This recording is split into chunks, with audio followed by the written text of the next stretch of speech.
Dozens of pro-democracy campaigners are to be sentenced Tuesday in Hong Kong, drawing to an end a marathon trial of 47 Democrats in a subversion case that has lasted years.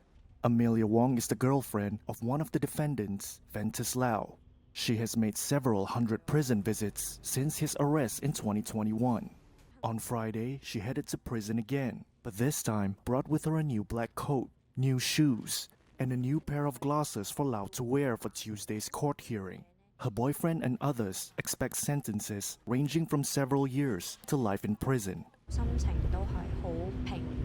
Wong says she feels calm, taking each day as it comes. My relationship with him has been stuck. Not stuck, but it's been unchanged for 3 years and 8 months, and it may continue this way even longer in the future. I feel powerless. It would be embarrassing for me to even consider breaking up with him. It feels like I'm being dragged along, but within the confines of this relationship and day by day, I strive to live as well as I can. Democrats in Hong Kong once enjoyed wide-ranging freedoms under a one country, two systems formula after Britain handed the city back to Chinese rule in 1997. But in 2020, a year after pro-democracy protests swept the city, China imposed a national security law under which Wong's boyfriend and 46 other Democrats were charged with conspiracy to subvert the state power for organizing and taking part in an unofficial primary election in July 2020. Over 600,000 people voted in that poll. It was seen as a symbolic protest against the national security law, as participants defied warnings from officials that the vote could be illegal. Reuters has spoken to lawyers and relatives of half a dozen defendants, and they say the convictions have quieted some of the most popular and determined pro-democratic voices. In May this year, 14 of the 47 Democrats were found guilty of the charge of conspiracy to commit subversion, and 2 were acquitted. Others pleaded guilty, hoping for reduced sentences. Wong says this case has swept away the entire pro-democracy camp in Hong Kong. They have undergone a kind of social death, and they are temporarily dead in the political arena. Just like that, they were all caught in a single net.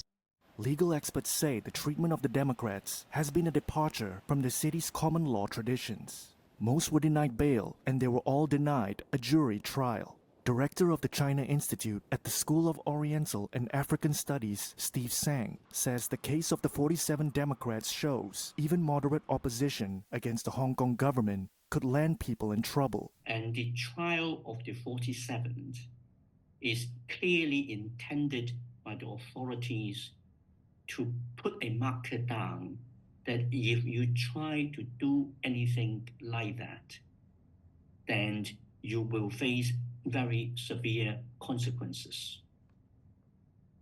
And the range of people who are being caught up in this network of 47 will show that even people who are known to be very, very moderate indeed can be caught in the net. So you don't have to be a very hot-headed activist to find yourself at risk. Moderates are at risk too. Hong Kong authorities said the legal process has been impartial while condemning criticism from Western democracies. Beijing also maintains that Hong Kong's autonomy is intact. The US has described the trial and its guilty verdicts as politically motivated while demanding the defendants be released.